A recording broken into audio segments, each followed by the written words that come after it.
Welcome to my channel kids. તો ચાલો આજે આપણે નવી વાર્તા જોઈએ, નાની દયાળુ ચકલીની. એક હરિયાળા ગામમાં એક નાની ચકલી રહેતી હતી. તે ખૂબ જ દયાળુ અને મહેનતી હતી. દરરોજ સવારમાં તે ખેતરોમાં ઉડી દાણા ભેગા કરી અને પોતાના ઝાડના માળામાં સાચવીને રાખતી. તે ક્યારે આળસ ન કરતી હતી. એક દિવસ તેને ખેતરમાં એક મોટી તાજી શેરડી મળી.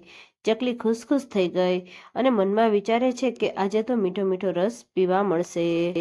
ચકલી તો ઉઠતી ગામના રસ કાઢનાર કાકા પાસે ગઈ.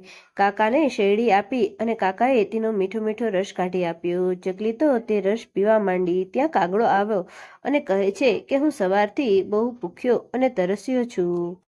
ચકલીના મનમાં વિચાર આવ્યો, આ રસ તો મેં મહેનત કરીને મેળવ્યો છું, પરંતુ કાગડો ખૂબ મુશ્કેલીમાં છે.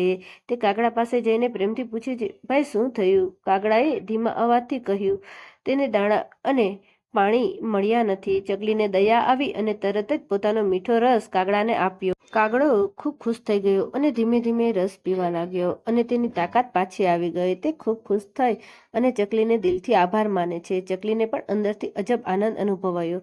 તેને સમજાયું કે એકલા આનંદ માણવાથી જેટલી ખુશી નથી એટલી ખુશી વહેંચવાથી મળે છે. ચકલીને હવે ગામના બધા પક્ષીઓ ખૂબ પ્રેમ કરવા લાગ્યા અને ચકલી સાથે રહેવા લાગ્યા. ચકલી તો ખૂબ ખુશ થઈ ગઈ અને બધા પક્ષીઓ સાથે હળીમળીને રહેવા લાગી. આ વાર્તા ઉપરથી આપણને એ બોધ મળે છે કે સાચી ખુશી પોતાની વસ્તુઓ બીજા સાથે વહેંચવામાં છે. અને બીજો બોધ એ મળે છે કે દયા અને મદદ કરવાથી મિત્રતા અને પ્રેમ પણ વધે છે. Thanks for watching kids. જો તમને આ વિડીયો ગમ્યો હોય તો લાઈક કરજો, શેર કરજો અને સબસ્ક્રાઈબ કરજો.